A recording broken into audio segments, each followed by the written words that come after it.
আসসালামু আলাইকুম। So Omar on fire এই মানুষটার নাম আপনারা অনেকেই শুনছেন, অনেকেই তার ফ্যান সাবস্ক্রাইবার আছেন বা অনেকে তাকে চিনেন।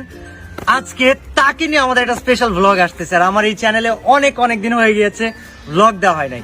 ভাবলাম আজকে একটা ভ্লগ বানাই ফেলি, যেহেতু ওমর কুষ্টিয়ায় আসতেছে। এই সময়টা তোর সাথে একটা ভ্লগও বানানো হয়ে যাবে, আপনাদেরকে আমার কুষ্টিয়াও একটু দেখানো হয়ে যাবে। অ্যান্ড তাছাড়া ওমরের সাথে এটা হয়তো আমার জীবনের প্রথম মিট। এত বেশি পরিচয় ছিল না। ও রিসেন্টলি যখন কুষ্টিয়ায় আসছে আমি শুনছি, আগে হালকা পাতলা পরিচয় ছিল, বাট কুষ্টিয়ায় আসতেছে, আমার শহরে আসতেছে শুনে আমার তো অবশ্যই যাইতে দিতে মন চাবে না। সো তাকে আমার বাসায় দাওয়াত দিছি।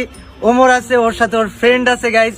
সো ওরা সবাই মিলে কুষ্টিয়ায় যখন আসবে আমরা আমাদের বাসায় ওদেরকে নিয়ে আসবো ইনশাল্লাহ।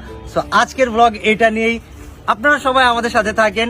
ওমর আছে সম্ভবত ইসলাম বিশ্ববিদ্যালয়ের ওইদিকে, যাব, দেখা করব, তারপর ব্লগের বাকি অংশটা দেখতে পারবেন। আর আপনারা যদি আমার চ্যানেল নতুন হয়ে থাকেন অবশ্যই সাবস্ক্রাইব করে দেন এন্ড পুরো ভিডিওটা একটু না টেনে দেখেন, কারণ এইটা আমার জীবনে প্রথমবার ওমরের সাথে দেখা। লেটস গো, শুরু করা যাক আজকের ব্লগটা। তো ওমর হচ্ছে কুষ্টিয়াতে এসছে আরো 2 দিন আগে, 2 দিন না 3 দিন আগে এক্স্যাক্টলি। অ্যান্ড 3 দিন আগে এসে কুষ্টিয়ায় সরাসরি আসে নাই, মেন টাউনে গেছিল দৌলতপুরে তার ফ্রেন্ডের বাসায়। কি অবস্থা? ওর ফ্রেন্ডের বাসায় ছিল 2 দিন। এর মধ্যে আমি 2 দিন আগেই ফোন দিছিলাম, কথা হয়েছিল। তো ভালো লাগে যখন বাইরে থেকে কেউ আসে আমাদের কুষ্টিয়ায়। আর আজকে ফাইনালি মনে হয় ওর ফ্রেন্ডের বাসায় কাজটা সেরে ফ্রি হয়েছে, চলো যাই। আমি তো ফোন দিছি একটা। এটা প্রথমবার ওমরের সাথে আমার দেখা হচ্ছে, এর আগে কখনো ওমরের সাথে আমার দেখা হয় নাই।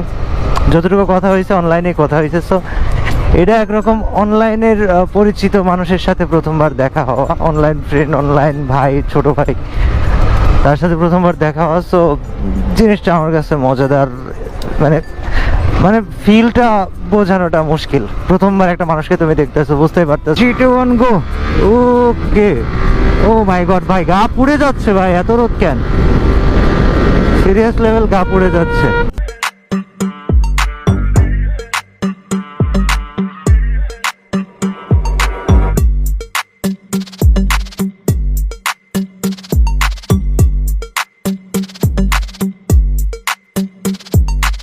আমরা চলে আসছি ইসলামী বিশ্ববিদ্যালয়ের এরিয়াতে। দেখতে পারতেছো আমাদের স্বনামধন্য ইসলামী বিশ্ববিদ্যালয় জিয়ার। ওমরের বিশ্ববিদ্যালয়ের আশেপাশে সামনেই থাকার কথা, ওরাও একটু আগেই আসছে আমার জানা মতে।